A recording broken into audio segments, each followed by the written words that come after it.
O te whasisilatu ua tōm te rea nei tōru manga an whono au whai tula whono. Ua sao ialo le taringa sua i al Palemene nei tae au. Iere manatu o maua sa whasini ngā malosi. Whaua wale tātou ngā ruenga, a lo whaapatai le on sai. A o li am taria tātou tōru manga e au no whai loa mo le silfia le mauta. Ina ne i eini suis whono e fia wabe tu muri. O le auri nei le tolpo ai o tolu manga o tātou ngā ruenga. O le a whiro i al Palemene, o le fionga le papa, la ulu, mapsone, mapsua, ma ona ainga ma le tu malo, mo lana whaalolonga, e tari whaalolo ma iai, i to finga tau o loa ua whae e atu i a teia. O le wha mai moe, o le a whatino i le whale i e tulou, tā penaina i ma ato le tātou maota nei. Ma nei fu sia noa tātou tātou noa i mwhasoa, o e fu stala mali e wha o mai fu nei aso. Ia, o le whaalinga lea mo le silafia e tātou Palemene.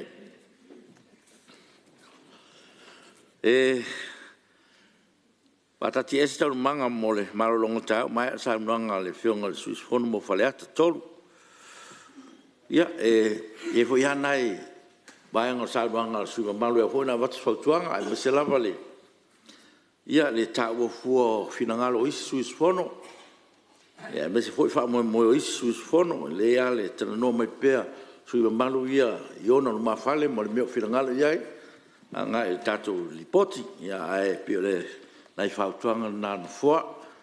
Ia ma. Pai malu whai wole nei aso. Ma nei fo nei aso le. I le whaafonga atu le mauta ma ia nei a mua i toa mali. Whaafatai mo saunoanga ua mai atu ia e o te tāpase sui malu e pia saunoa. Ia tu le mai le sui o sanganga numero lua. Whaafatai mo le wanoala ua fionga le whonga whetalai. Ia whaamanu i atu le tausanga fau kapua inga le tātou watunu. Natu fau a lava matotoe, whaatu lima le saunoanga la ua fionga le whonga whetalai, ia whapea fau i le fionga i le Palemia, whaatalo whaatua i le tapua inga Samoa. Fia whai atu asina manatu pupo i le mataupu lea la ua fionga le whonga whetalai.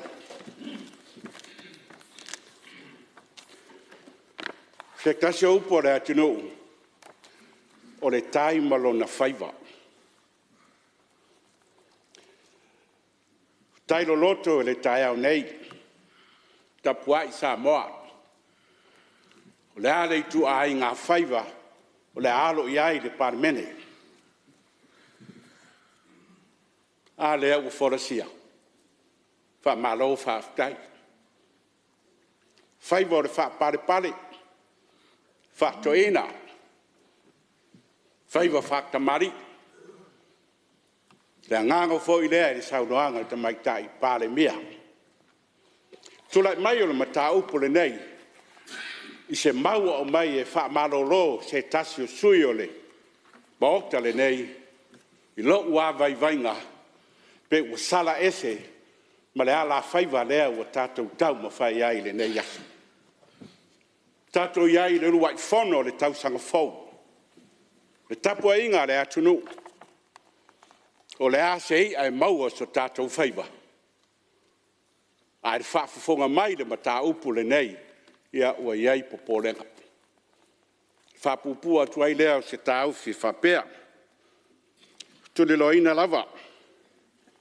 Lau saunoanga mātango fia le whonga whetalai, po le afoi le ese senga o finangalo, ma mawhauwhaunga, ai alao lao le whaaloalo ma tātou tū maanga nuu, o na li liu lea whai, ma se mea le lei, ma se mea malosi.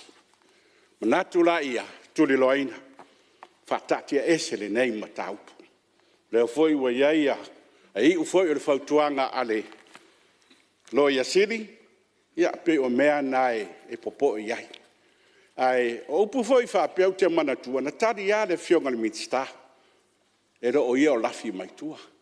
A le upu foi lea e whauinga e mātou whale uporu, se o lape o launga. E mwhai la von tātou swala upule ma toi teu teu, A leu foi le lipoti ia o le nā. E toa wha e langolangoina le wha sala. Wha malo lo ia so tolu. Ai tō lima e te ena. O whionga whonga whitalai, wha tati e se le nei ma tā upu ma whalo lava. Ia o se wha pupu ngātu nā o le tā ufi le nei tu malo. Alo, tai sa noa mo le tātou taupu. Ia, awa noa tātou mota, tātou sa noa.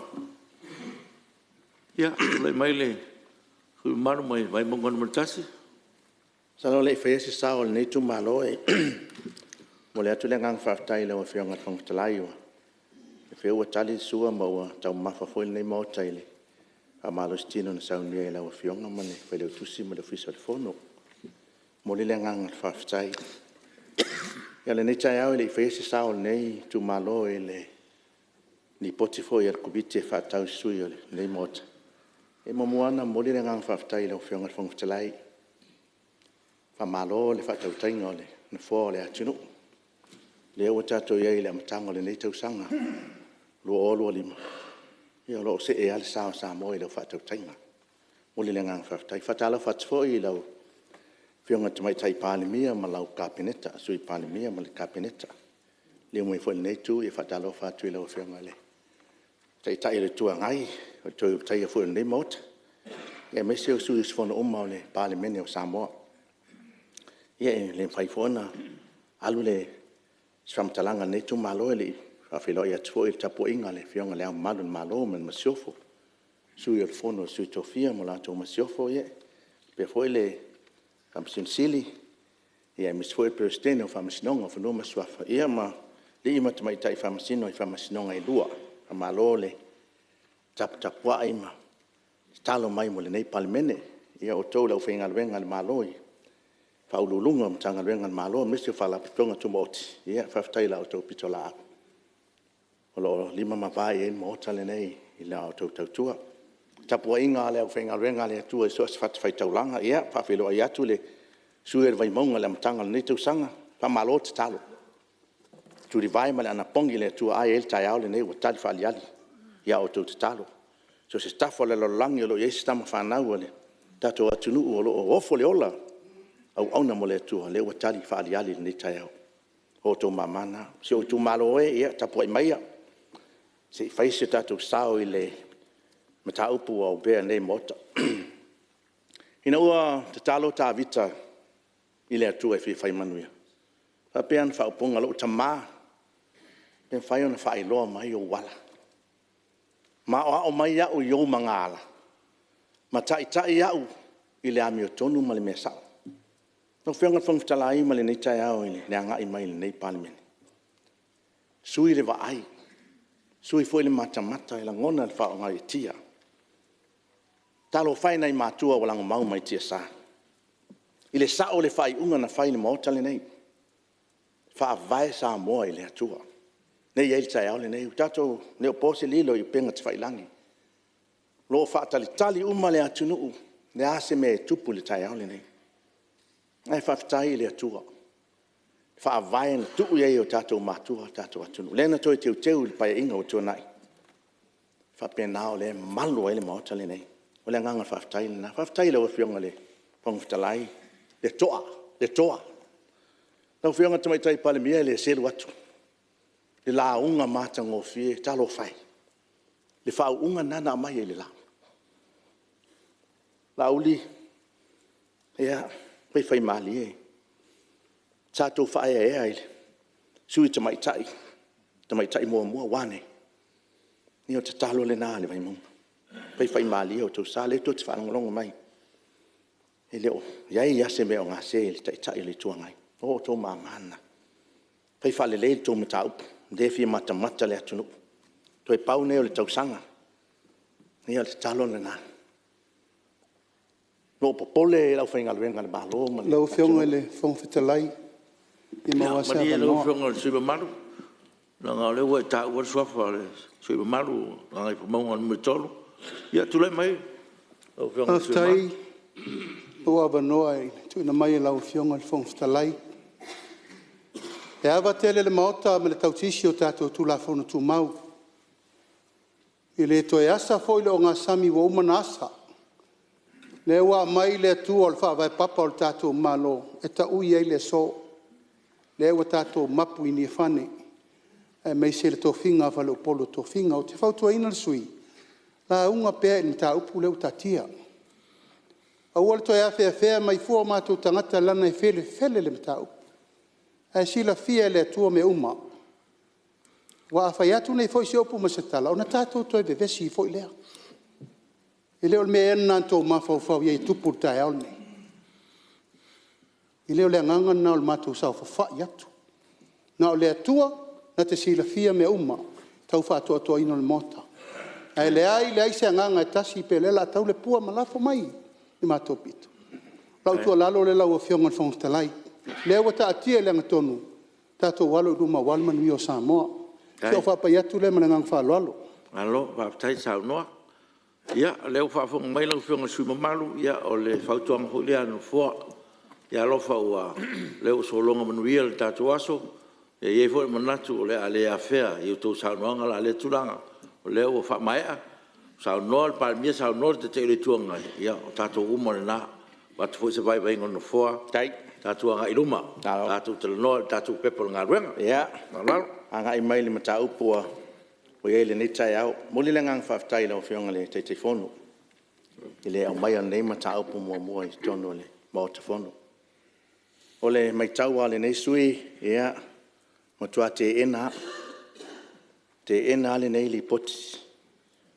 Ma fui sea. O le ai tau tino a le fina ngalo le lo yesili. O le ngana le lo yesili po le fionga ya tuato o fai e ai papa o matua.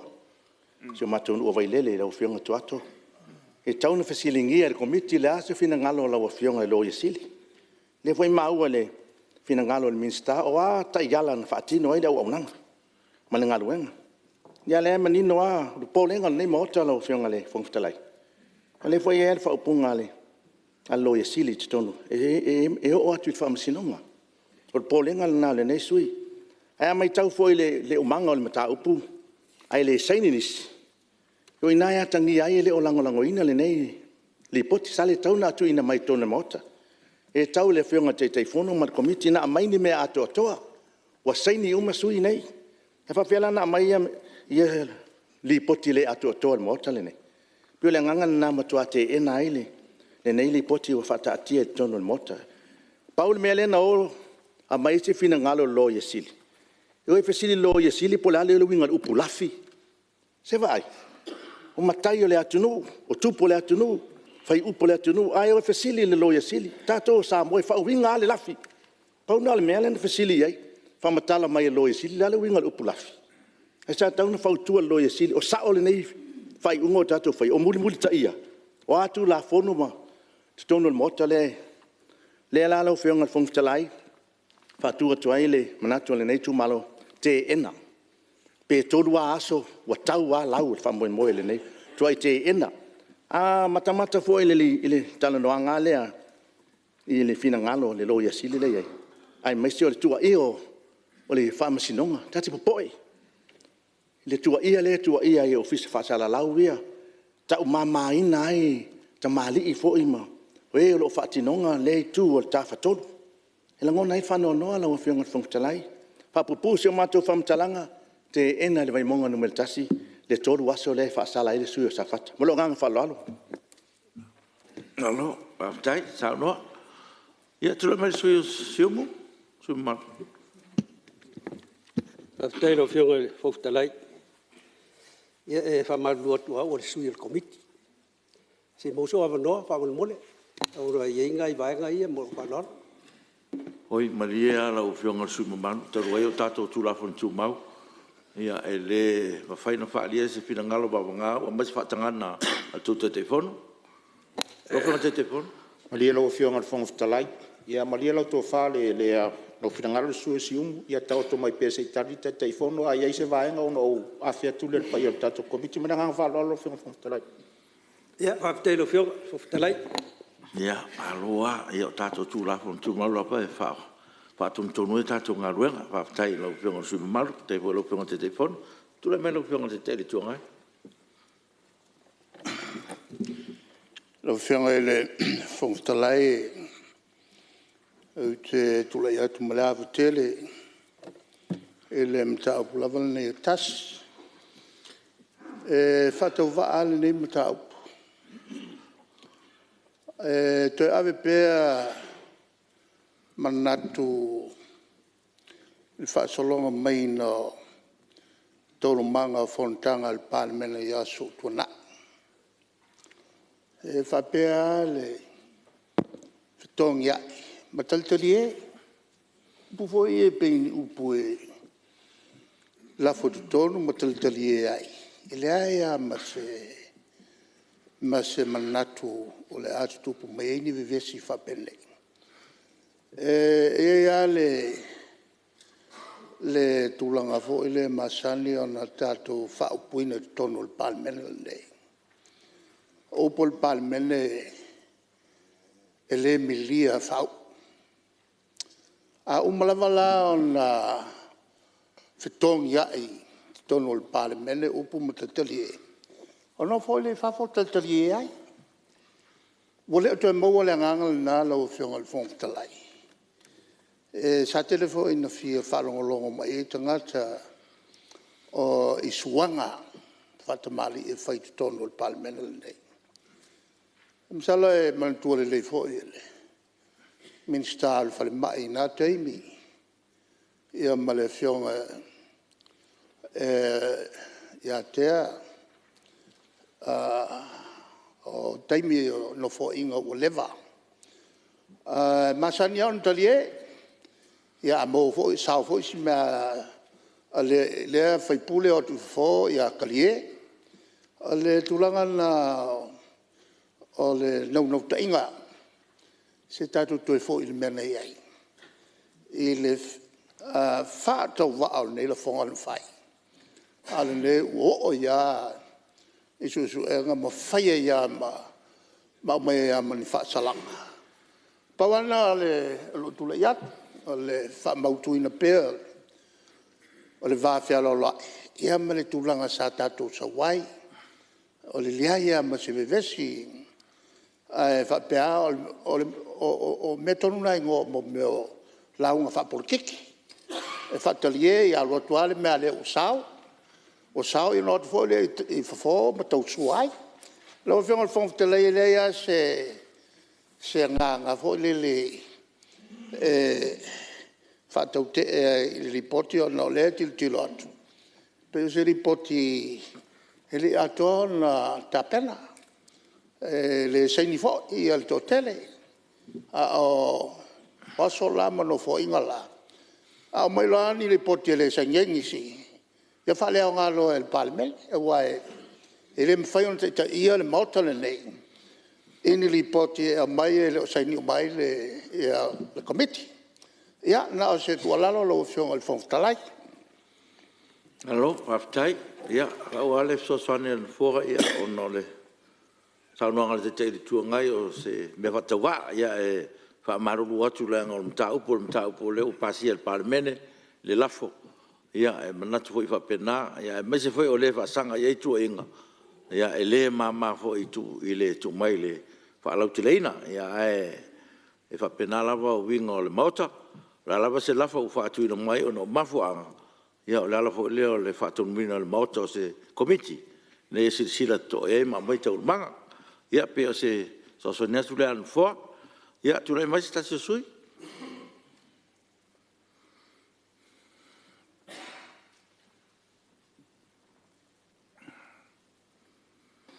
Ya. Ya, se mai le. Se to mai tai ala to sifo.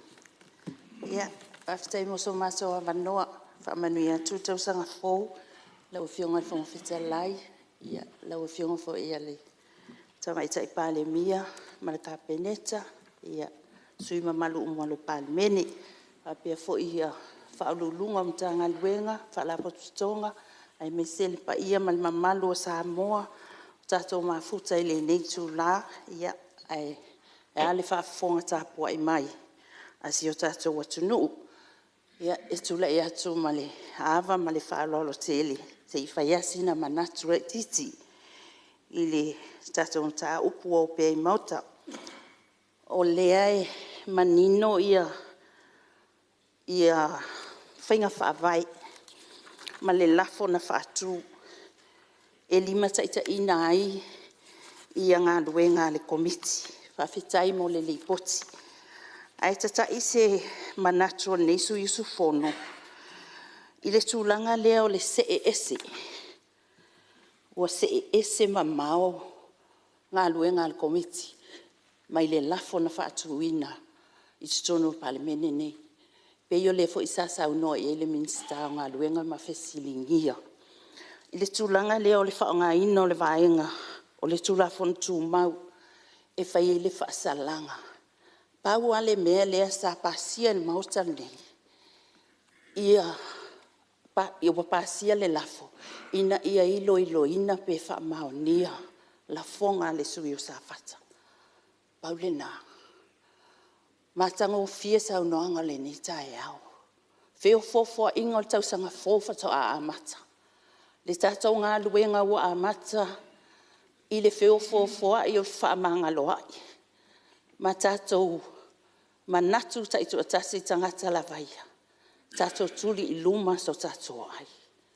Lo tatou watu nuu o lo whaatali mai i se file mua le atua i tono o palemene ni. O le nafo e whaanau i ene i sui sfono. O le tatou whea lo whani, tatou whai mea whelangolango ai. Ina ia manuia le atunu. O le nafo i la se langona wala i ona tūlai. Lea ua wheo fōwhota i le amata lia o le nei tau sanga fō. E a wha le mauta le nei o lea e le o iei se vaenga tūla fontu mau whapea i e whai se whaasalanga. Lea foi o lo o maua i lalo i footnotes a sui sufono le wale saini. Mafua anga i le tau laulawina. O le ala le nao lo tūla i atu. A whata atou, whaia sa tatou whai unga. Whata atia ese le mata upu. Ona o lea, ele o iai, ia se vaenga to tele. La tau te lango ina le lipoti. Ia aturi luma le tatou ai. Ese le matango fio le nei tau sanga le amata li o le tatou fono. Ma lo whaalo lava lau fionga le fonga fitalai, manuia le fono. Alo, paftai, tau moi. Fionga sui mamalu. Ia si tu le mai sui o samtau ma palatai. Kei lau fionga i le fonga fitalai mo le avanoa. Ia, mori atu fui whamanuianga nei tau sanga fou. Watu fo ia whamanuianga, ia fionga i minsta fōu e peona. Tūla i mai nei tae au, o tau mamana. Ia watu fo whamaloi, ia fionga i minsta sa tūla i mai ka peneta wa. Whase tua ngalu, ia malole ngā lurue. Ai tūla ia tūle awa mare, whaaloalo i lau fionga fōwhitalai. Ia whaari fo se manatu pūpū o nei tū malo e tū samale li poti. E fia whaleo ina le lango ina pe te nei tu malo li poti e pe on tu ina mai lumor pan mene. Mafuanga e mafua pe whawai aise manatu. Ia pe ona sau no nisi o sui o to tele o le komiti nei. Ia ele o lango ina le li poti ma whautuanga e pe on tu ina mai. O le tulanga foi o lo i li poti. Ia, o lea e whaamau mai ia, i footnotes. Ia, aturanga lunga foi mamanatu o nisi o sui komiti. La tau te lea lango ina ile. Le li poti a mesa o whautuanga e peon tu ina mai. O le mea lau mai tau. E leo se taimi mua nei wa. Tu lai mai eia. Pawhi tauli nei li poti e tu ina mai. I le Palemene. Ma o te mai tau ina. E peia fōringa mai li poti al komiti nei e whau maa lo le fionga i teitai whono ele. Sufi no manatu le, al komiti. A se langona vai a lo sui is whono. O le teitai whono al komiti e tū le awa noa il komiti e. O te sosoni atu sui mamalu, ia ave sere upu le whau maa lo wa tire o sau whai tonu whono komiti. I le mwhaina sirfia ina le whaupunga whapea. Ia tātou a te no foi I upu whaaloalo ma upu tau aloa I tonu Palemene. Ia wa a wha a winga le saunoa, ma pia la sa wha I tonu se Fonotaga Komiti. Le winga na le tala, anu fua, ia tato alo sa foi saunoa ngā tu la wha I whapea, ele lea saunoa ma marupea, ia mai pia le fina ngalo ia o le situlanga, ia o le tā ua fua o to tere te ele o ie le whapea o ie lau sunga I tonu o le komiti. Pia le nganga na o le watu I malu, o le ngā rua ngale anu fua o le watu le malu, I o tau po si o fonga, ne ia malu fo I o tau saunoanga, ma malu fo le whafonga le mota. Ia ona mana ia fo le tau nunga, tau pa ia taua. Te tūlai mai lau whonga te te fono. Whaftaira o whionga le whongawhitalai. Sao manatua se I au fina ngalo le Palemene ona o tūlai le se taimi tasi mo le whaasao ina o le tātou ngā ruenga. Ai whaftaira o whionga le whongawhitalai whaatonu whalau ina o le tātou fono. Ai le I tua le avanua le o whionga nisi sui mamalu. E au no whaasaoa le anga ua tele sau noanga anga I le vaenga leo le lipoti. Mo le sila fia lai whaafonga mai le atunu. E toa tele e na saini. Ie le saini. E toa lima na saini lipoti e toa whae lo saini. Anga lai whaafonga mai sa moa lau tele o sila fia le lipoti lea. Ai se o whaamanino se taimi. Po le arma fuanga le saini o kangata ia. O lau whaalo lau anga lai whaafonga mai sa moa. Au ia lea. Lau fola le taimi e watu ele atoanga o fina ngalo sui whaalia fina ngalo whaftai. Ia, lau whionga sui mamalu, e leo o watu se whautuanga nfua, sui o samtau whala latai. Ia, lau nole wha mai mensa no. Tai lau whionga de whongwhitalai. Ia, le watu e maru I puenga de whionga te teifono. O se manatua ia o lena watu e whalau I tele. Ia ono le mai tau o neisu is fono I li poti e peon tu ina mai. Ui lea, ia lau la ese male vaenga lea. O le isi tu e fia whaale o ina I fwoi se la ngona nei tu malo. E sa le te tau I se minsta po le malo. O na whaia ni la fonga whaapea e. Lama tia ai le pui nga malu. O le isi tu tino le taf tolu fe whaatau ngai o le malo e pe o le whamasinonga. E oi. O lo lea manatu e, sa tau ana sida mamao, nea whionga fo in minsta sa tūrai mai lea teimi. Ia e miso le malo, o wā e ngai e tau na pui e le mauta, ai miso le whainga malo e tūrai mai lea teimi. O le pui o le whamasinonga. Ai a whaafonga lau o whionga i saunoanga le minsta lea e tau te vevesi ai. O the freedom of speech. There is no so ele fiona te maria le sui mama. Se pio le la sau se ese sau no nga tu soldato di poti. Ya me foi ko mai ele sa minska ma ko umir ka ko ta. Ai o le wa ele sai le linga komiti. Ya le ho fata tia lo wa fono. Pe fa pena ai ta tia ni me o tu nai man me o le tatu anga sa o tatu di poti. Fa mo le mo le sui mama. Ja, lau whionga de whongwhitalai. Le ua mai au na whaare manino atu tūlanga nei tū malo. E le lango ina nei tū malo. E li pocher komite pe on tūina mai. Ia ono mafuanga pe on tamu whai e wha maamna matu. Manumia tele de Fonotaga. Alo, paftai. Lau whionga whongwhitalai. Mali e sui si omu, langa le whua, pape o tō komiti. Ia lau whionga e mono whanoano. O ke le kalangoa I se isi vaenga li poki. Ke le kari fo ngi mea. Anga paua ngai mea ki fia mangingo I foi lau whionga fia whasisila foi. O le mea ke fia mangingo iai. E lo taimi, e taimi tō komiti. E taimi la o tala noa te fono, pe wha mo e so mai. Ia, la papare me pea sui malu tato komiti. Ia, e tula I mai sui o sanganga, numero tasi. Leo whionga. Ia, whaftai lau whionga le whongwhitalai mo le awanou tuina mai. Ia, e li whaise tala, ia, whatalo whatu foile. Pa ia o le mota, ia na tūlanga whalupe, nei tai au. Mo fwoi se awanoa e whaleo ila ngona, ia ua foile, li poti e peo na tuina mai. O le mai tau li poti lau whionga le whongwhitalai. Ia o le lawa sa faisuesuega ma latou iloilonga. Ne foi o tuina mai mafautuanga. Ia e pei foi ona ia il fautuanga o tuina mai alo isili. Ia lai manino a ma ato toi la mato foi va ai ma le mato foi tau. Ai toi to manatuala o mafofonga i le mea na mafuai. Ia ina ua fatule lafo. Ia e pei foi ona tau mwhai atu le whionga le tai o le tuangai. Ia i fōlinga wa ai o le mauta. O le mauta le nei la o mai tau. O le mauta o matai. O hi la tu te lufilufina ma whapenao na whasoa.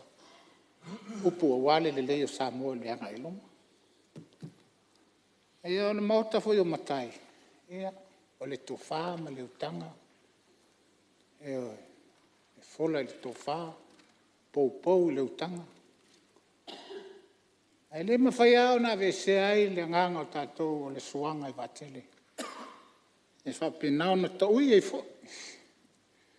Il whalonglongo te toa i le aso. Ia e mafua e pe a mata i le whasuanga i no whatu le lafo. Ala o mai tau at fo il whatu ingo le lafo. O le suanga fo. Ia e leo walai o na tele le taimi o le tātou Palemene o aluai. I se mata upu o te manatu au. Ia, o le tala huli nei, o ia le avea le se ma mea mama. O se mata upu e pitosili o na whaingo fia i le tō whāma le utang. Ia, ua avea ma mea mamafa i le nātai au. Una wa whasuanga. Ia, le alana o ai, ma le isi mea la wa whio. Ele i uma le lafo a ua. Whapenao na whatu le whaluina e laufion. E la o le mai tau atu. Ia maanga ia ia ua pe ua whaulinga mai ua te lele mata upu. Ia lea voi la o te tilo atua. Ia. Sao le lei e leo saini le tō wha, o nono winga ele o atoa. I se nganga e whapenai o na fulisia. I le lato li poti. Le foi la ua mai tau le nei tae au. Ia. O fetu na ia ile muni ao a wale a miotonu. Ia male mea e toi o ia. Ia fai e talia le tato maota nei le lipoti. Ona umanato le ala wafionga. Ia. Ave ia le nei tausanga. Tausanga fou fa penao na tato. O le tato fonomua le nei. Tai nai tato le mea wa o le ami o le al ministao. O soi fua maloloina e peo sana vaisule me voi lea o le whatu o le lafa. E pei e fōlinga mai o se mea mānai a fo i a te ia le whatu o le lafa. E tuli le i whafo, tuli le i le aso. Wa avea ma mei pei e whai whasuanga. Ia ai telen ta ina ai fina ngalo le. A o le mota le nei. O le mota o matai. O le tofa ma le utanga. Tātou te whasu, au mai a watu, ia uma. Pei o na tau mawhai atu fo i le tai o le tuangai.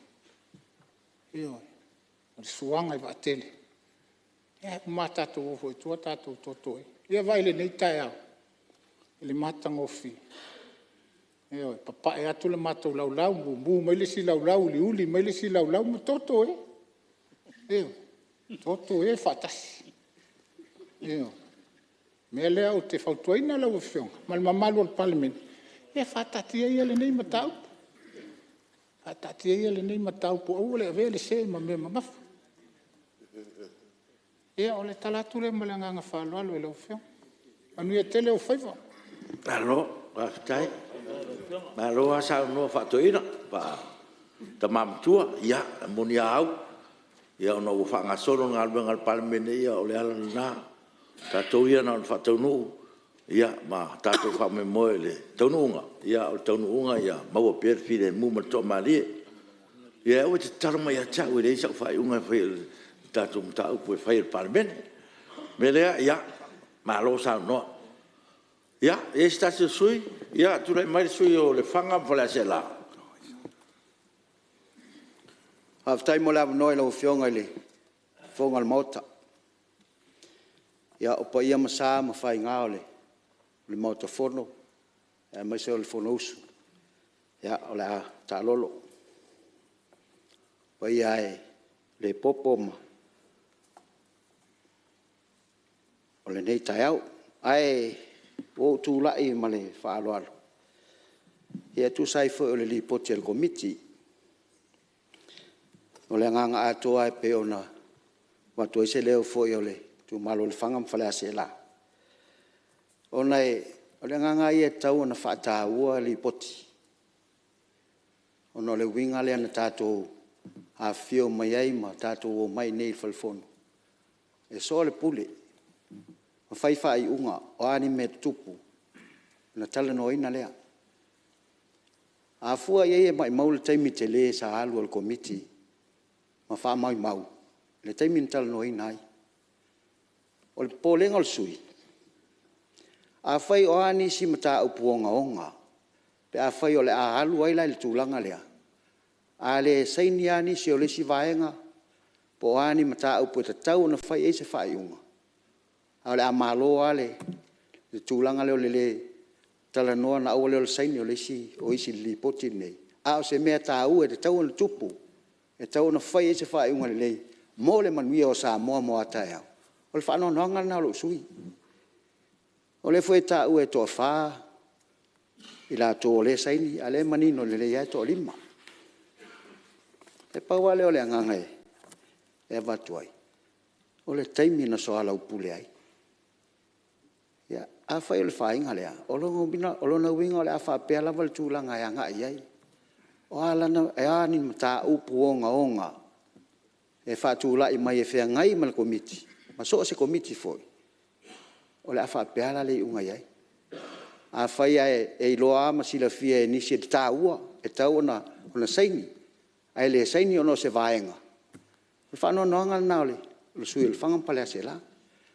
Ai fai ungo la u fa matalanga. O te langoinga le li poti al komiti. Fa ta ua taimi sa fa ngaina. Manuia Fonotaga.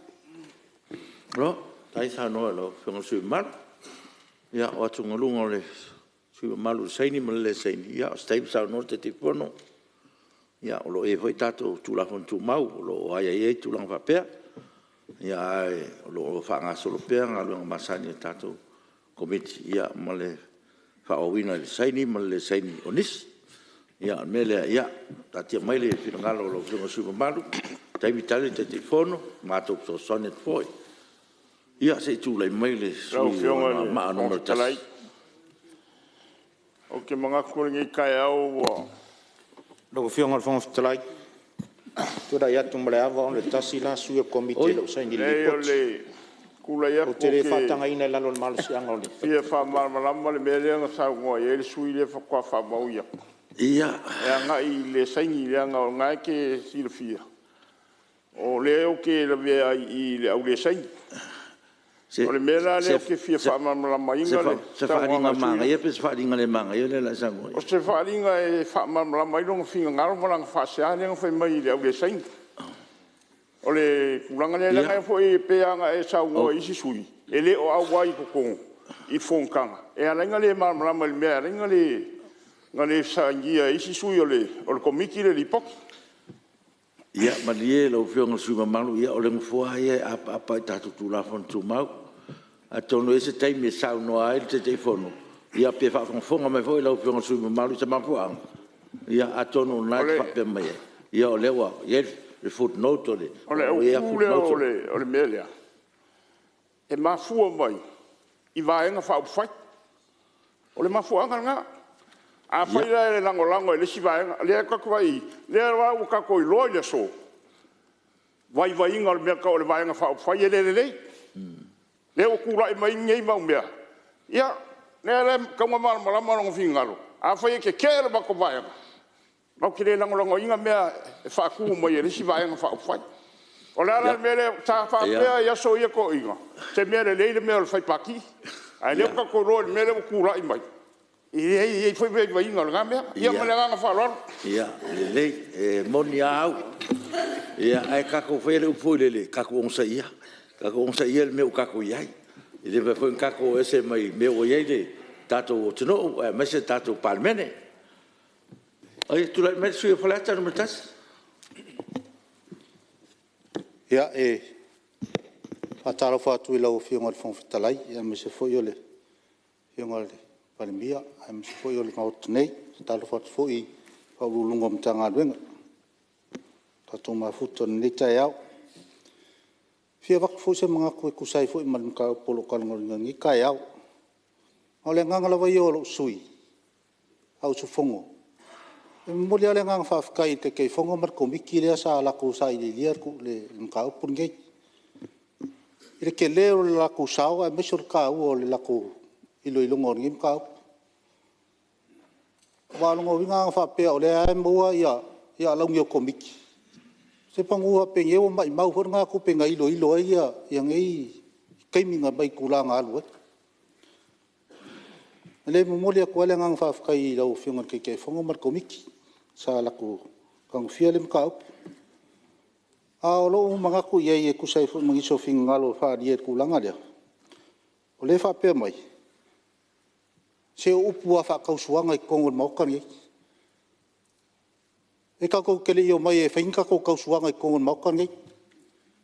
Kau kele yo mai kau ki kausua mga ka ko mai e momoli mai fe au. Lai whakari mai le kungo po aangi le lei. Mangi ka au o mea le kau ki kalango e ma se lumanga yo le kungo. Al whapea mai e mai e kausua.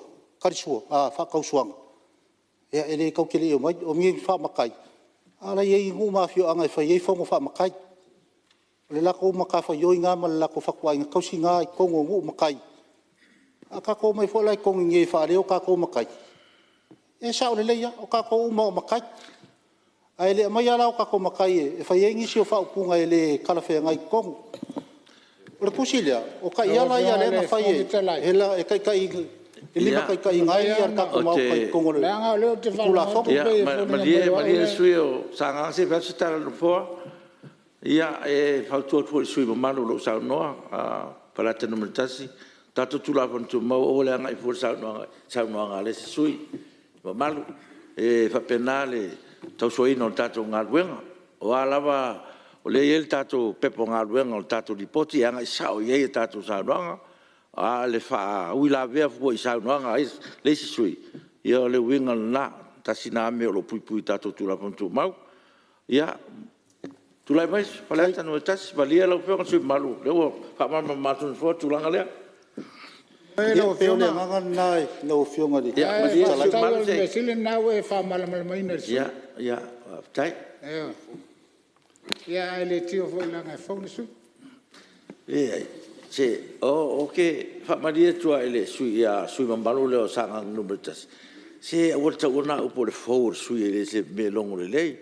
Il tu no sui mamalu uma sui filia mai ele tu no e tu malo ia fa penate fa fa talai fa sa ina time sui mamalu o fe na ele fa sa e fa sa ele me fi fa mam lama ele sa langa sui o le pule o le se fono matai le fono le nei langa yalan tato mai to tonu o tato matai oi pe mai se yo i tu e fio anga inu e fai ai pe le longo mali e langa yalan tato mai nei o tato matai o fatti non ala le fono le nei ale Palemene e fai fa matai ia langa le fai mai se yo i tu ai mai la nei o le ala le pe le nganga na ya be se sa nganga na ma fa monga le to o ma watu fingalo ia lo fionga le sui malu ia nga la va ti mai nga so ni fo I to bang sa no fionga fo fitala ia langa e lo longo mali e lo nei suile sa nganga suile o sa nganga fa mai o lo sui fo ia yo e fa ele e fo watu o le o fai pule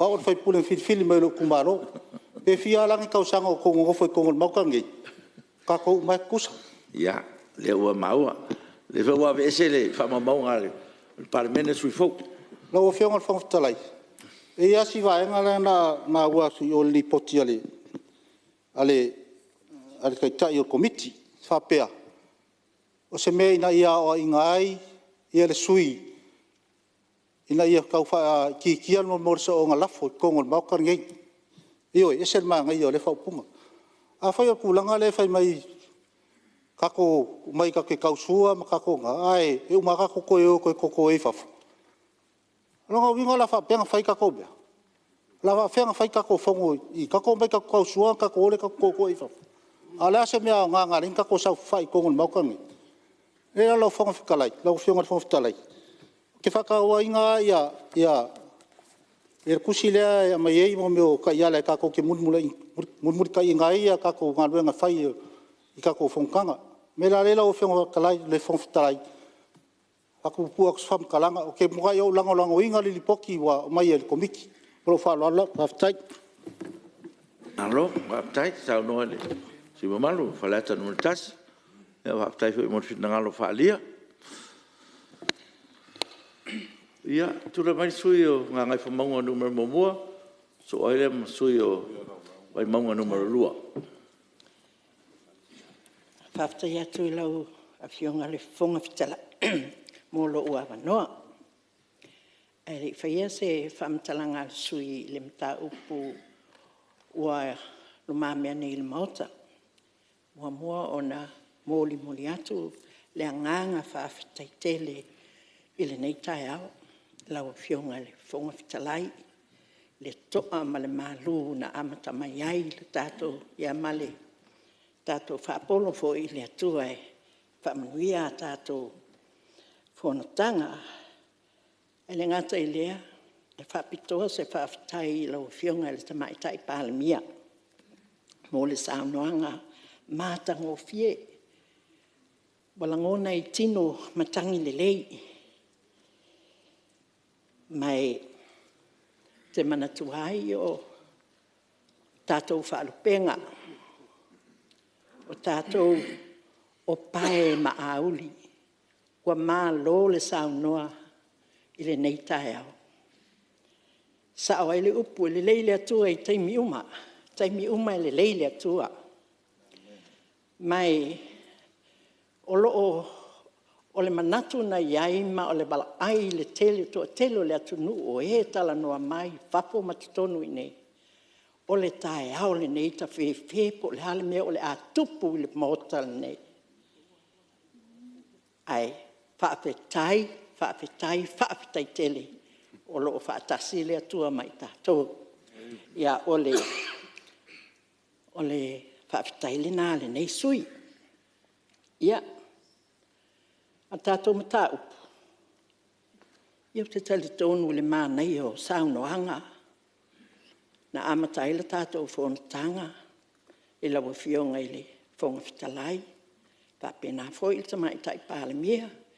Ia mana tele fo I o fina ngalo ua whaalia. Se I o mai le nei tula. Ele whana saunoa talwe ni ala ua fionga. Taati ia mea ua tuanai. Tātou amata le nei tau sanga. Tātou wō I lalo. Pe o le upo le atunu. E sa ili I lalo malo. Tātou whaafogo tātou tangata. Whaafogo tātou loto. Whaafogo tātou mawhau. O hani mea wa tutupu ia whapena o na tātou iai le anganga o le whaamanga loai ma le anganga whetālai ma le whelafolafuai o fina ngalo. Ia ona whapena lea ona tātou maua se mea le lei mo le anga I luma. E le mo I tātou o lau wa ia tilo ma lau whaanoanoanga I le nei teimi te le ia ai me se foi o le ba ai lunga o penga ta fa ilangi talo fai wa fa pena ona po a fia to e mau ai se mapusanga o tato watunu ia ai pita ai oka le nei tai a fa fetai le tua ia o sia o fa tolo ne na peo fa fetai atu ai le fionga te mai tai Palemene o matou tiu te lea o pae ma auli Whaatolo atuai a lofangia sa moa o loo tāpua I mai. Aua tātou te nau, tātou le pawa o le maa losi o wani whaabanuianga. Tātou tilo mabawa ai. Ia sa moa o loo tapua I mai o tō whaiva. Whaamanuia le atua le tātou Fonotaga a tātou mata upu. ke le langolangoina le, le langolangoina le nei tu malo le li pote pei ona, wa tati mai, ma le nganga whaafitai. Talo, sa noa le, pionga sui malu, nganga maunga numero momoa. Ia, tulai mai le, sui vai maunga numero lua. Ia, whamaro whaafitai ro, pionga le whonga mauta, sai fo I mo le awanoa. Ia, mana tua le wa, mai ona pai lango le tatai au, ia peona ala usu foi lau whonga mauta, sai foi mo le tato whono usu nei tai au, ia misi foi le amatanga nei tausanga. Ia, manatu la anga I sao se manatu li poti. Ia, e o te rei aru roa lau whionga le whonga mauta. Ia, mai lava le amatanga nei pai ainga. Ele iai se tapua inga. O lo nei sui, ile temi o te tū lai ei a vatu sok manatu. Au le nei tai au. Ia, o lewa iai le tapua inga o lea. Se o le liu tasi mai lava. Manu via le tapua inga. Se fai stato manatu. Ia, lo whionga le, whonga le. Au le mauta. Ia, sai martato lipo, te mori atu le nganga whaftai, tai whono, sui tai whono, ia me se sui ma malu al komiti, ia pe ona wholosia voi nisio sui, ia e lei whai ngō whia le lanto ma ta upu, pe ona tato mai tauina, ia e le o saini uma ia komiti le lanto lipoti sa whape naona lanto ngā pāti ai. Ai whia watu se whamamafa o lo nei sui, ono mori mau ia sa whape naona whaonga ina le, tai whono ma komiti, ia ai meise le mori mau pe ona ta ua foi se tasi o sui. Ia pau le mori mau tuto tasi le sai ai. O le mori mau lea, o le mori mau a le tamaitai lo ia siri. Ia pe ona sa unoa voi lo whionga le whonga mauta. Ia e uina le lava se teimi o tu umai mātou te whaita uina ele nei lipoti. Pe o leftoa maua nei tai au. Ia ai ei taitonunga o lava matatoe nei minute ia sa maua. Ia e anga ia tuai se whaitau, ia ma maua i se manatu. Ia e wholasia luma le mauta nei tai au. Lau whionga, o lo manino lava le au mai le tamaitai lo ia siri. I lana mori mau, e whaapea. E whai a siri, e mātu ia la whonga ia sa whai. E lunga o le pokalame lea. Ia o lea lau o tau mai lo nei tangata. Ia e sao e mātu ia ia, la whonga ia sa ngai mai. Ia nei whamasino e mese foi ia, le ofisa o whamasinonga. O loa mai foi la le tu alalo ale, ta mai tai lo ia siri. Ia wa maua ai foi se manatu e vatu ai foi se tu alalo e se taua. O le nei ofisa whasalau, ele o le stala I tutono o tātou atunu. E ona mai tauina le lipoti, alo o le stala I atunu I fafo. E ai la le fautuanga le au mai le lo ia siri. Le alanga tau ona, iei se tātou social media office, e la tau titilo I la fonga I e whai e ofisa I e whasa lau o le stala I fafo. Ia ai o whai mei la fonga I tutono tātou atunu. Ia o whai lea ma meo ve vesi e tātou atunu o lau whionga. E ai se manatu e whaapea. A whaapea e ai se interest o ofisa whasa lau ia tutono o le tātou atunu, e te tau foi, o na o mai, e le stala foi nei. Te tau foi na o mai e le stala, tonu e watu ai foi se tu alalo tātou ofisa e me se foi a le regulator ina ia mawhai on tātou titilo I vahenga ia. O poka lame whape nei lau whionga, e pre-plan. Ofisa ia whasa lau, e o mai mau lantou mata au pulau, e loa lantou me ia la anga ia o lantou whamtalanga. O lea, e te tau ala o na sensa o lantou whamtalanga e whai, e ono haafia e fo ia langona a tangata. Ia wa e mai tauina fo lava I aso. Ia wa iei fo nisi ofisa whasa lau o tātou. Ia wa whapea mai. Ia o whai mai lantou e isi ofisa whasalau, pero tūlanga ia le la ho o ia le vevesi o tātou watunu. Ia la toi whtau wa ia vahenga ia.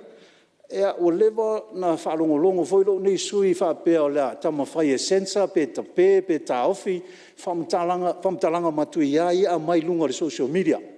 Ia au taritonu, o ko mengi ia o mai e tangata I se mata upu. E whainga tā te leo na sensa wa lai, private lai sau wai lunga le. a o mata upu e tala noina, e ofisa fasalau. Se rei lope tawana ho, e se malusi anga, ia leo tu la i mai le Minister Fou, Minister of Sotainga, ia o peo se tu alalo na, tanga ia ia tato mtanga luenga. Po lea se awala e mawhai au na mai umatutonu. La ua tautonunga. O te rei lope se ame le stala i fafo. Ai lote ai fua ia mata upu tono se o tato watunu. Ai le o le stala i tu tono o tato watunu. A wa a le stala foi nei. E hau wai foi la le malosi. A le tato malo iai. A wa le anga le fai o la fonga. Ia, wa le tau tono li potine. Le upu lea lafi. Ia, leo wha maunia, ia, e leo iese tūlanga wha pēnā o lo iai, ia, o lea e wha leo atua i lo nei tangata. Pe ona saini, e le suia vaisingano numeutasi. Ia, te ena le whautuanga lua, tolu, marifā roa lava, whaftai. Ia, malo, saunua i lau whionga suimamaru. Ia, o le kau makamaka ku po le ase. Ia era fai ka se ese kaimi masalap siringi anu for tulanga lea. I saini ale sui mai baisingano numero 3. Ia tulai mai sui o fasal anga numero 5. E mongoli le fafte te le lau fionga le fonfutalai. Mo le avanol nei tu malo e hia mole atu fo sono sao nei tu la fono. Ai de fai atu se sao nei tu malo e mori la fafte lau fionga fonfutalai. Pa malo mo le nei fontanga le nei taiao sao mauli le nei aso. Mo le fol fafte lau fionga mai tai Palemene. Le to fa le fo i nei Palemene ya mai fo il tapo inga si tapo atu pio le nganga fie le nei taiao. Ai ua tula ia tu male ava male di ngao ni nei tau no nei lava tula fono e le titi a se vaenga tula fono o te fia o ia na ia fingo fia ina manino yoi a le ana o pikia mai saunoanga te mai tai Palemene i si uio lana male lenga fu i taia unu tai ia tula fono fa vai wa leo fai tau atu le saunoanga le tamai tailo ia whaftai lea fio mai tamai tailo silo tatu malo. Lea sa fisiri ngiro ko komiti. Le ata lea sa sila iai. Si lea so fai tau atu le mea ia manino.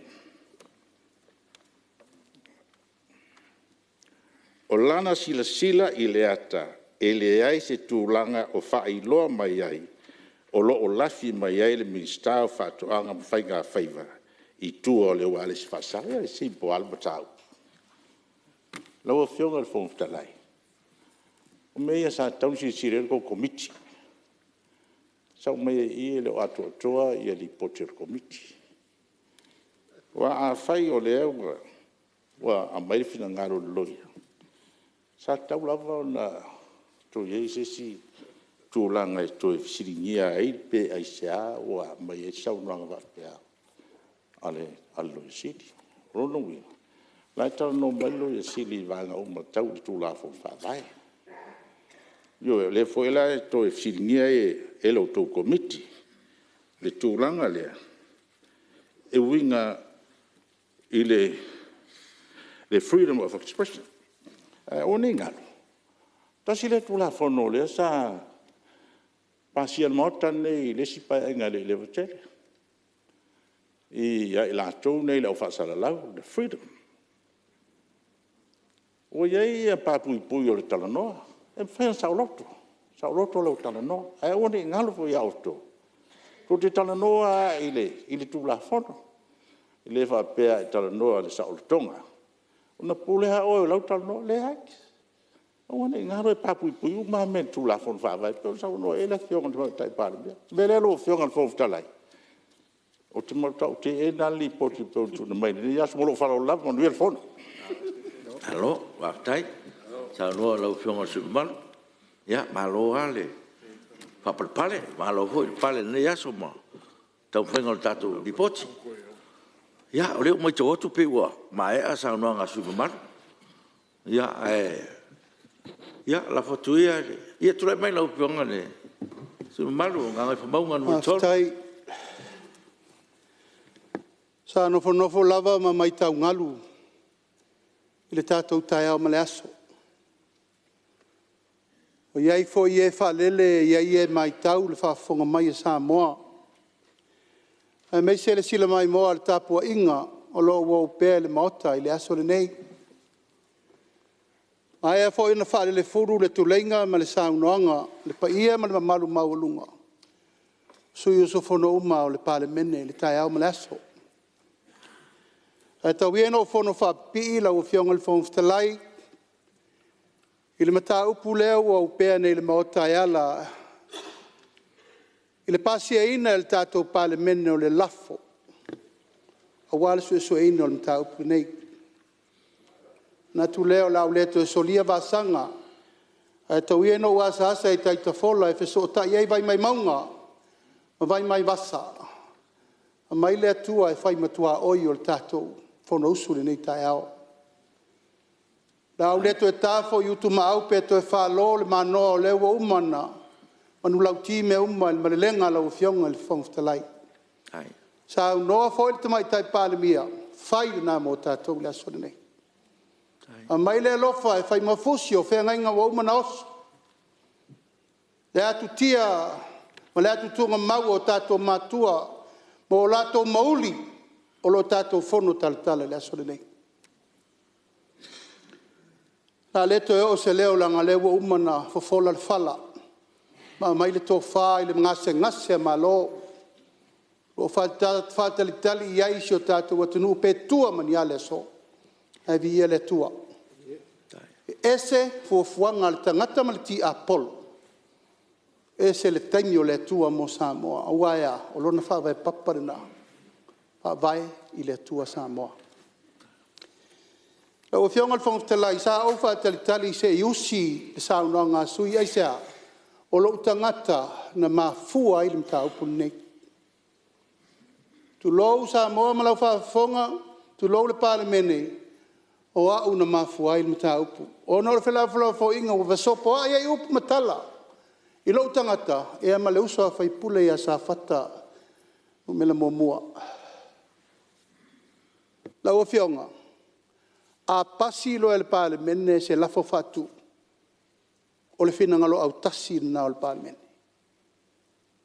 Fatino o na tiute e ala le tu la fono tu mau ma le wha vai o le malo Samoa. E li o ai le mamalu ma le mawalunga o whai ngā wha ai unga uma. Tātou te whai le maotare nei. E pui ai le tō wha ma le wha utautanga Samoa ma lana wha tuatuanga. Na tātou sau whawhai ai no whonei. E le wha tā la whonga la pe wha tālonga i vai. Le anga le aiseisi na te utu vai tofo le atunu.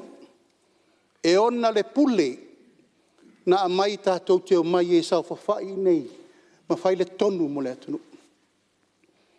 Ai mo mono wasu atu vai malu i puenga lau o fionga le whangaftalai. O le mata upu nei. O se mata upu wa matua manunu ai le to au le atunu. Ai se o tala e vaea e lelea, o tala e whai tala e tu manu e le tu longolongo. E te ola fua wa e oti upu. Fausia e wha leanga ai oe. Matua ia ai oe. Ma whai e ni tu langa e matua sa veu ai le file mua louta mau ainga. Ma louta mali anga. Ma mea o lo wha solo i le fono le atunu. O le mta upu le lau fionga le whangaftalai. O le tau te e atu i tua inga leanga sa ngai mai moa. Tu langa lea lau fionga le whangaftalai. Tu lou sa moa se ua tamasa e sae upu matala. E le ngata i fafo le Palemene. A lea lau o mai to tonu le Palemene. O la lau matafa i oi. Whaasui su fono. O lou li o i le pule a lo tu malo leo te sawhai ana fo lea. E pule a inga sa te puama, inga sa malia toa ma le whale tō. Le inga ma vaenga. Whale limo na sa ese ma le tō whale tu ua. E leo le pui o la auli le malia toa. Le ai. Pui ma malu ma mau lunga o la tau na tofi mai au e mal mota lea. Lau whionga whong whtalai mal malu al Palemene. Tupul mta upul nei, o leo te nofo mela nofo mai ai, lau te muia. Sa au tu la e pui le malo. Pui le tau valea o le minister le malo, pui le tau valea o le vanga whau whai. Pui le tau valea o upu le lafo nei. Lea tātou te vevesi ai nei.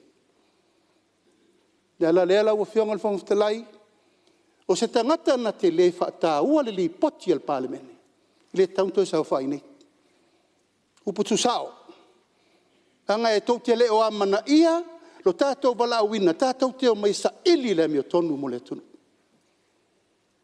Tu lou vaenga whau whai. Tu maanga nan tātou o mai ai fwoi talu swinga te telen tātou iai, lau whionga le whong whtalai. Ai ale tai aole nei. Umana afa e tasir Palemene o Samoa. E whaile su enga. Ono a, wasi tai opu. Tua inga tu ngā oau. Oau le lafi tua o penga i o whamtalanga ia. Lal tali lewa melo i sili. E le ai se mea o whamauni ai, o se mea le tupu. Au mai tau mal tai aole nei. Whano noa lava lau whionga le whangwhitalai. Ai sea. Wa matana manino le mata le vai. Wa matana tutu whatasi Isamaeli ma lau Filistia. Lau lava. A whionga whangafono. E la lau mai ei tūlanga o le mea nei, tupu e le mta upu le asol nei. Ole se. Tau whiwha sa. O whea lava e anga i ai le mta upu lau a whionga whangwhitalai. Sui whapea. Ale whata ua e. Malie se lau whionga whangwhitalai. O manatu nā malangona nā o tai aole nei. O te tūla i atu ma lo uava ma lo uwha lo tele. Whea tau wailo fina ngalo. Whai le mea mi o tonu e tusa ma tātou tu la whono tu mau. E leo se lafo na whaatawheta whea pena o na whaalupe. O le lafo o uma na whaatua. Leo whionga le mea whaatsa. Nalo. O whea vo le meanga iai tūlanga le asol nei lau whionga le whongtelai o te tatalo atu. O ai e whaailo, o ai e langolango, o ai whai e le langolango. Tātou o se pālota tau wala au. Haftai. Se sila mai le atunu. Po ai leo mai e tau siri whaamaoni. O ai leo toi alo le ato le lao. Manuia le whono Samoa. Manuia le tapo e mai e sui tātou tenu. Me me whasa alo whionga. O lewa. Le ngai le mawhawhau upuia na lafo. Ia, o le ase me o. O le Filistia. Lua. O te whia whasili. E iei sa la auri on mali e toi te tono on moton nei. Ia. O te whia whasili le melena. O lea na lo te tono moton. E sa la auri o le mali e toa i tono on moton nei. Ia. O te whaamaruru atu i lau whionga te te tuangai. Ia. Lau whionga. Ia. O le. Mali e se i. Ia, o la se si mea e turai mai. Se turai mai. E o la o mai al saunuanga. Ia, sa o lau whionga. Hei whaamaruru atu. E le ai, e le rongo le lei saunuanga sui. Ai, mangingo a saunuanga sui. O kaka le lango langoa le. Ia, komiki, li poke komiki Palemene le kangu sa whai i. Ngai sila fia lau whionga. E le, o le whaitali o le tui whono, e lango le mea i whaamaunu. E manino e lau launga. A me se upuia. Whianga ko iei lango naonga e kuri maua. Ia, e matanga Palemene. Lau whionga sui mamalu. E le lango langoa le mea to te lango le mea moni. O lewa maua fina ngalo. O lewa maua fina ngalo te te li tuangai. Se tula mai sui o. Afkai lau whionga ni tai au. Ia o lea ke kula iaku ma lea nganga maurau. E ei upu whaawinga lua. O lo a whea i le saunganga le sui. Ia makua ia i o isi o le au Filistia pe o isi o le au Isamaeli. Ai le ia la fonga. O sui mamalu nge o le Palemene. Ma filifilia ma ia i kumalo. O le mele au ke mangaku ai. E kakau nga whaafo i upu ia. Whaawe ese mai whaamaumonga ia upu. Awa ronga winga. E Filistia o le vaenga lea. Ai sama i se wa ina i le anga po inga wa fa fa me po ile fa ka i lang sangwa. Ia nga kere o le fa le ko. Le ka mo fa sao. Ma le se me ko fa mo mo. Le ma wa ku ya. Ia vai vo se upu wa. Le tau to mali na fa na tu ma fa fo mai. Ia a tono langona la vai o sui sa fa tu mai. Ma sa no mai. Ia lo na ia la vale langona. Ia fa se upo wa tinga na tu se tu lai mai na fa su malu pe te. Te lenga ngana se upo tasi e le fa baia. Upo ia no tau tala e si I me le fionga pa ia le tua. Upo ia. I vana ngala le tangata e le malama lama ni tau psisili. E o na ita lea. Pea alfa talai. E le o ingal kaka e le malama lama ni tu pa ia. O le mele o ke fai kwai. O ai le la auli o mali to le sa no ia. E se la auli o mali ko ko. Okay, fa malu wa lo fionga te te. E ala tau le tulea. Ia. Le ngala nga ngei ko ko Palemene. Ma fa sa o ai fof klai I ko Kongo Palemene e le ai se la audio sa bali ko ia o le la fa la kwai e ia se la audio sa bali ko o I le Palemene la fainga le aftai la fionga fon tala te le mana o se fina wa tu pe lo tamali anga le pe pese lo tu malo le ai se meta si e punitia la tu ngang ana ala na poloka nei o le pule sa watu le epa ia mali ma fuanga na au musue fai ia ile lepa ele human no fo inga nei wo fa sa o mele ne fo fo ia ile mandato no fo mali ia le fionga su malu pa pe la usunga le te tele tungai se o manatu le no fo sa file mu mama na ia tatu waso ia au ia fo si inga nei ya itula ia o ile nganga fa pena mali ia fina ngalo dato fa sola ia me nu le na lo fon tele le tona lo le tau pulea le angal ka pulea lo ke Kongo Palemene mo me fai pule Kongo le la filia o ia se fai pule so fa ia la audio mali to ia basalo ia se fai pule ka fa ko ngei e so fa la audio mali to e monia o fai pule a suafa o suafa tamali I mai le fio anga mali tu malo o le mele ia o le suafa lo fio ka kuliloa oi o la ia se taimi o le suafa o la se taimi la o le suafa ala mai lalo o le siriaku suafa ai le suafa o le e ke kalongo ia o le suafa ko ngei o le lauli ai le se la auli o male ia o le mau lo fina ngal ia fa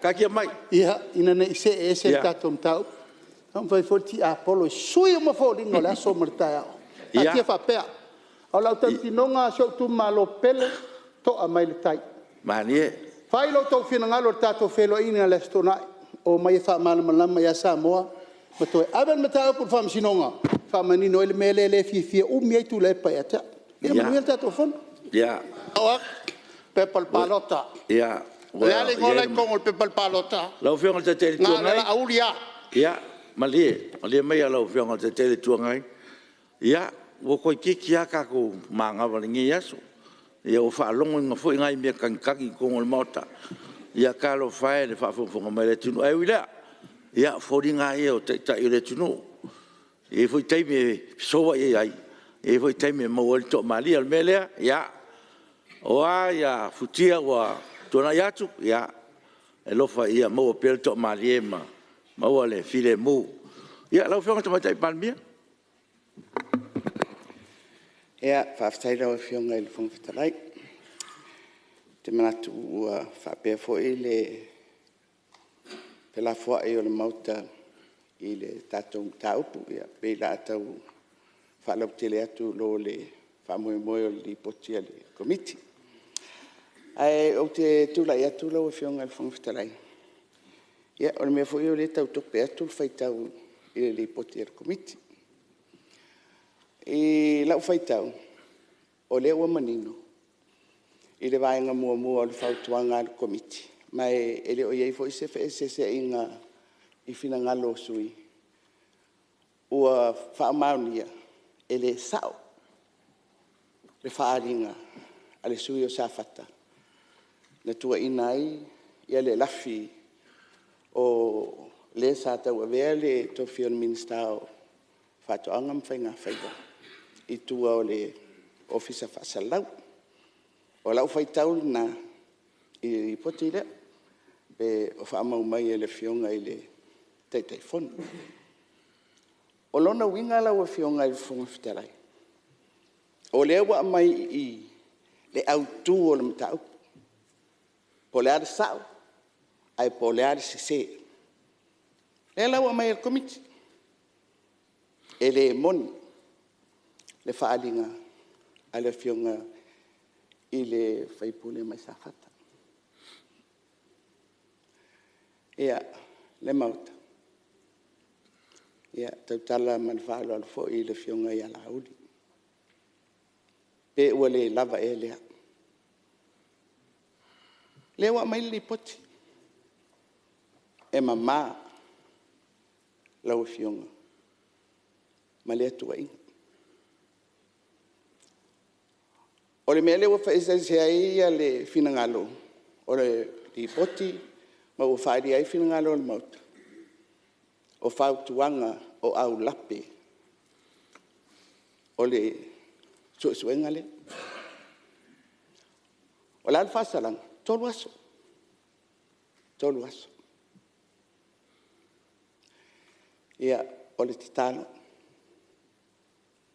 lauli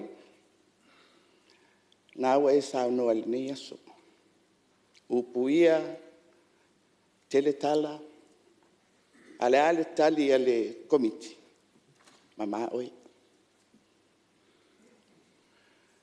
o le tato nau pe o le manatu ia fa mamalu ia fa un fa le palemene ma ia iso na ai pe vai ane le fa fonga mai e ini ona nifo e fa sala ma le muli ta ia tato tu la fon io e le foi fai mai li poti a vele nei metu e a o inai tato fai tete le saunoa i to tono le mauta o le ngangana fai mai le upu le tunu e palama ai le pala upu le onga le na o le upu ma le whaamtalanga a mata le tatou waso sa noa ngal fong fitalai sa matou whaupu poatu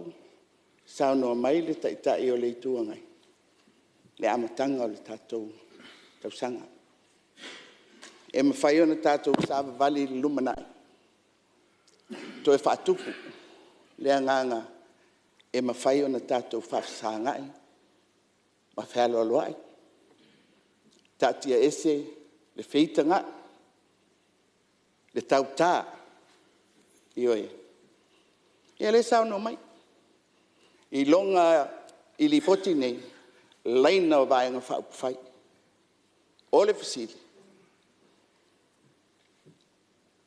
o le awha pēa i lava on tatou ua saisaitia o tatou tangata i le laina lea pe iei sesi mea e lau te le atu i le tō whāma le whaautanga ai mai se tatou sa i le o le ami o tonu ma le nofo file mu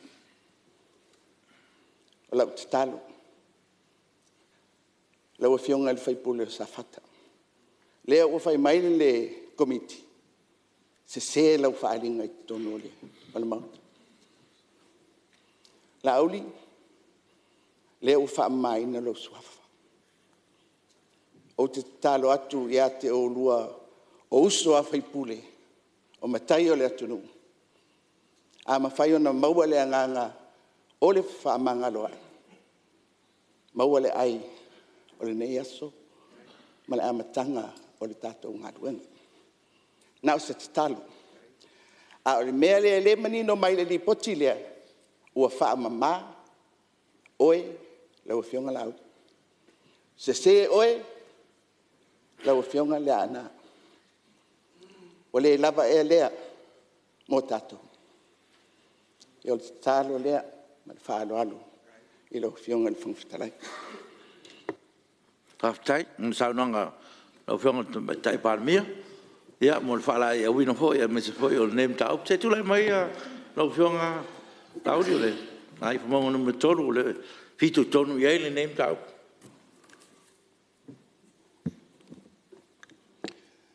Whaftai lau fionga le whangfitalai mo lo ua wanoa. E ta te tū atu lava o mata o maasiasi nei vaenga o le aso E lava ua so ula le fala ma ua atoa puna o saunoanga. Leinga ma saunoanga le mauta lea ua whai ule. Le lenga le fionga le Tamaitai Palemene. Tumu le whalo alo. Ai tumu le loto ma walalo. O mana tua le aso no fai foi. Ai fai le lipoti al komiti e fa te aya o mal Palemene. Nga ia se sina la vai. Ai masesi. Na lai no fa ma vai mo sa vali ese mal mota. O fianga al fong fetalai pali e e fai ngo fieti nga ia. Na nga le mata fa yo tonu ale no sa vali e fo. O le fesilingi o lo fai atu o le afi mo li e lima suru afe ala me la fa alu le tolu se la wa fel malo. Sa fesilingi ai lo wa mi tonu. Sa le unga e besa. Uyo lea pari e abatu ila o fionga le fong fetalai. Ia me po a lunga o le tato febesia inga tu mau lo fa lolo ia te oe. Tu mau aisa. O le no o tu si lima ia ia taitai la tunu. Ma tau neno no fatu. Fai le nā lo fina ngalo i le so. Moutalia ma lo uanganga fa lolo. Ai mo li mau le atunu i le ngaluenga na fai el taitai fono. Fai el taitai fono e mai. E mama u upu lafo o le ana. Manu le lumanai. Langa e tatu le to o ai te paleta. E alo fanga i la tau o lo fai le mausa o tau fa leanga i lumanai mo le tunu. Pari la o fionga le fongstela i wau fa mangalo i ale ana. Wau fa mangalo i le loto maua lalo i le tae au le nei. Tae au le nei e inu pupo ngamfa intama le o ona o le mele alu. Ai se ai lofa i la fionga le fongstela i. Mo fa alo le tal sanga le Tamaitai Palemene.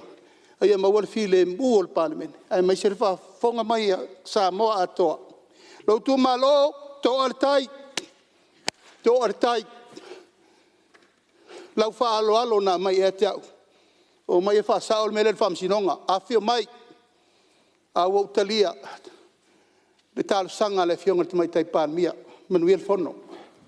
Alo, tau fionga le fongstela o te tulai o te foi ma le ngā whaalua. Mai lau fionga te tele tunga. O te whamalo e lau fionga.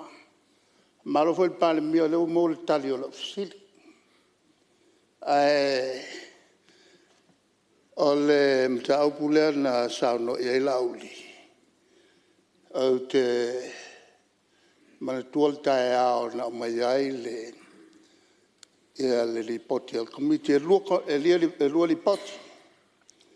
Sa o nofo mai le tu le la.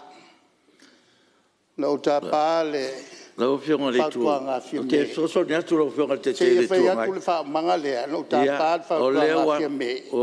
Na fai ei le ia, o mea o tuna i lau fionga. Na fai ei le la vea. Ai maua le fionga i ala auli. Ona ua tula. Ia. Ai na iei le la vea ina fai. E wha maunia e fia me. Ai whaalave lave, e whai atu le lave ai, wale ai ia la auri mal tātou. Ai sa fua lave ai. Le whaasau, la e mau e whamamau. Ia, whaftai. Ia, malo whaftai. Lau fiong. Se tu lai mai.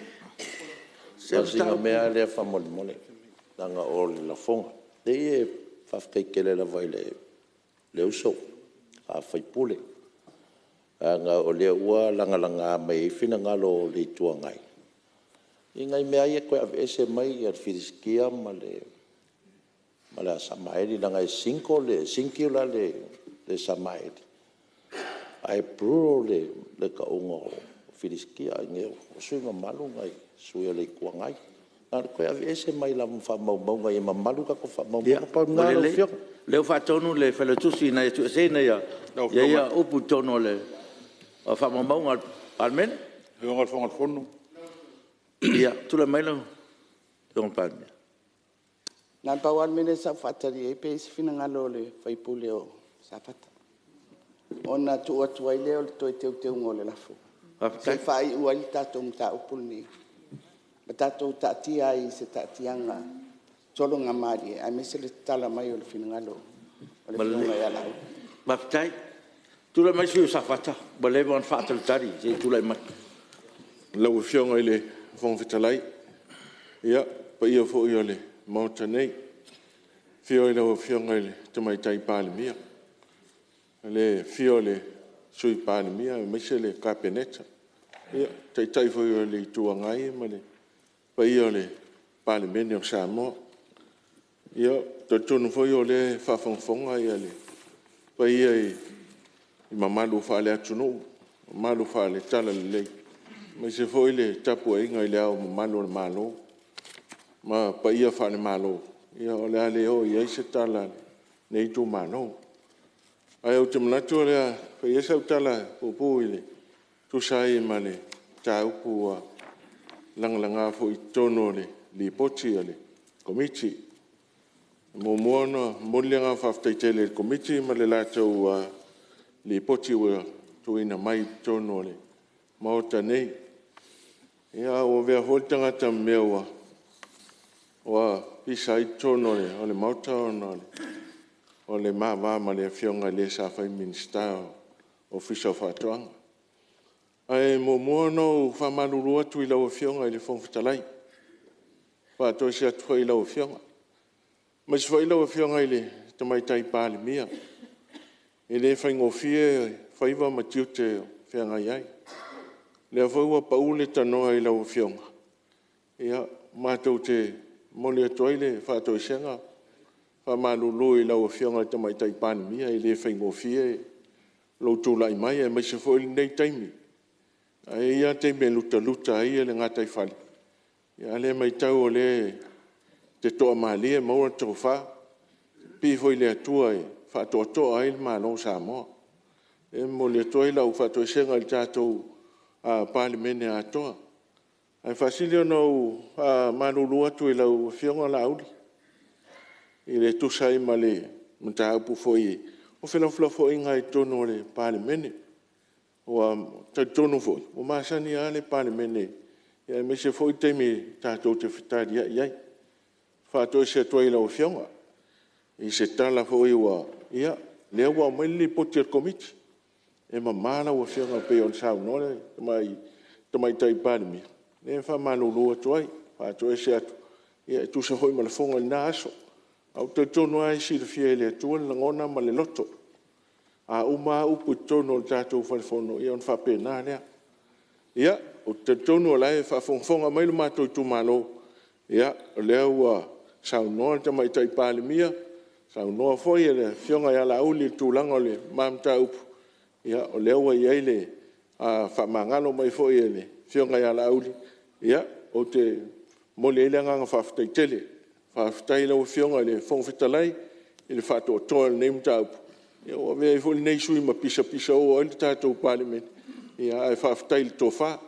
Malo leuta. Ia, mātou talo. Ia, tō maupea le teita inga o tātou Palemene. I le file mu mai le rofa le atua. Soifua mai manuia. No, whionga whawhitalai. O whionga whangapon. E se manatu e to e fasilia se tala o leo sau noa. Ia, le na whaia le upu ma le whasanga iai.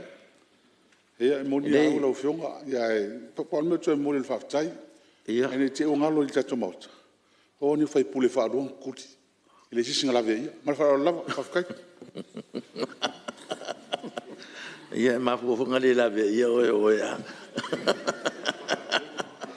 Ia, lau whionga le te fono o leo e whaafunga mai. Ia, o e fo ele manatu no fo o leo a sao no manino le tamaitai Palemene.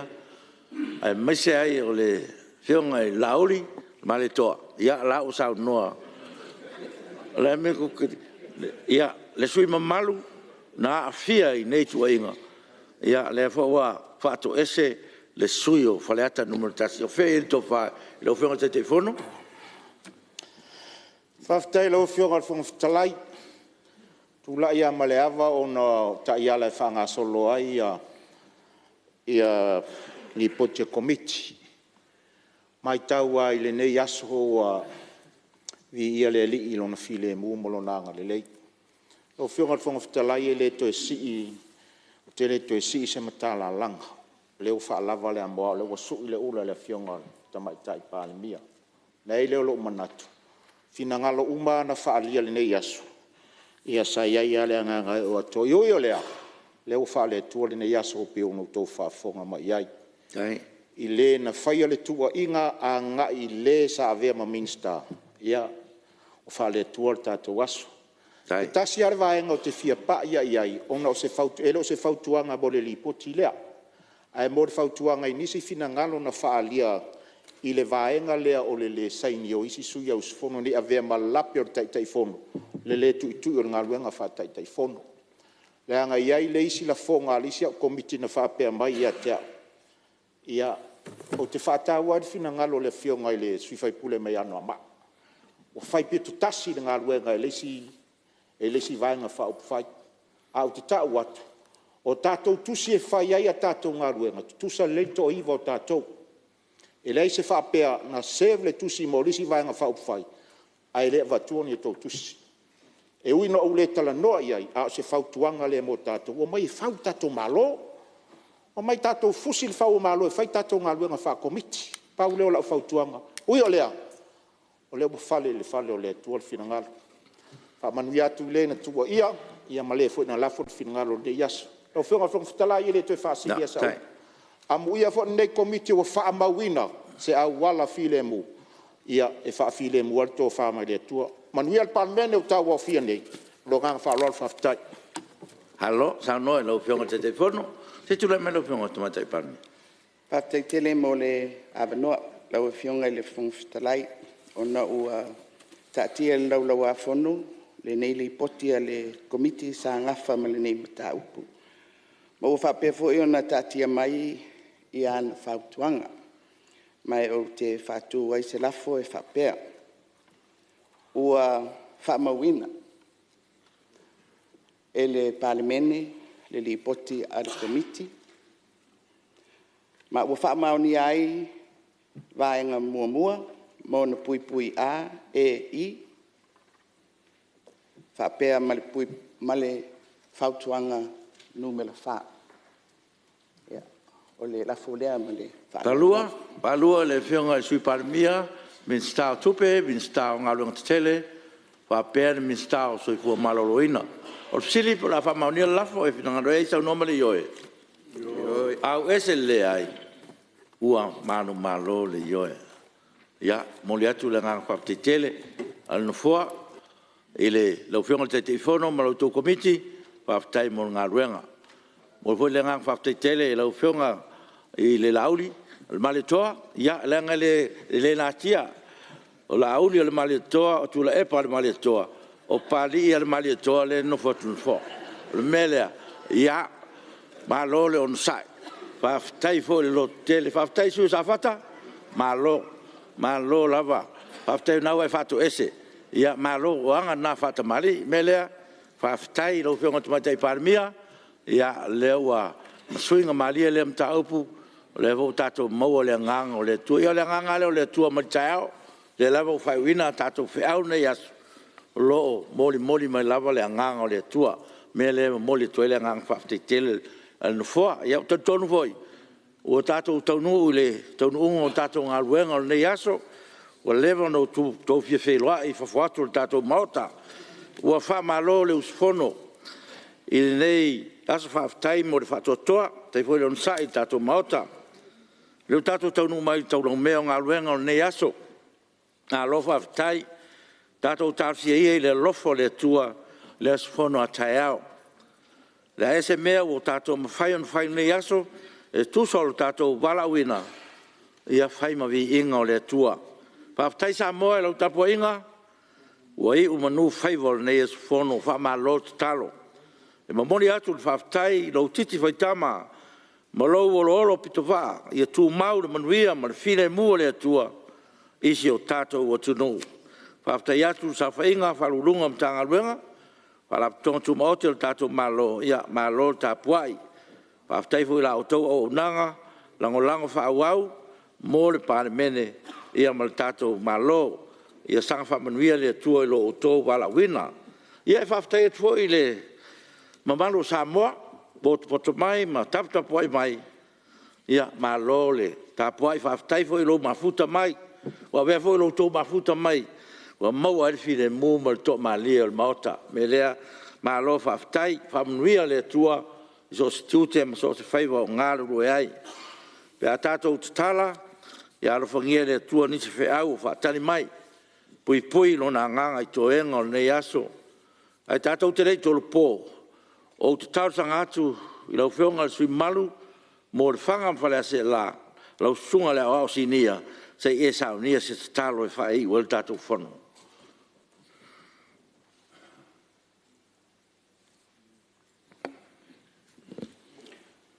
Tātou wha mawalalo ilu mo le atua e ale le talo.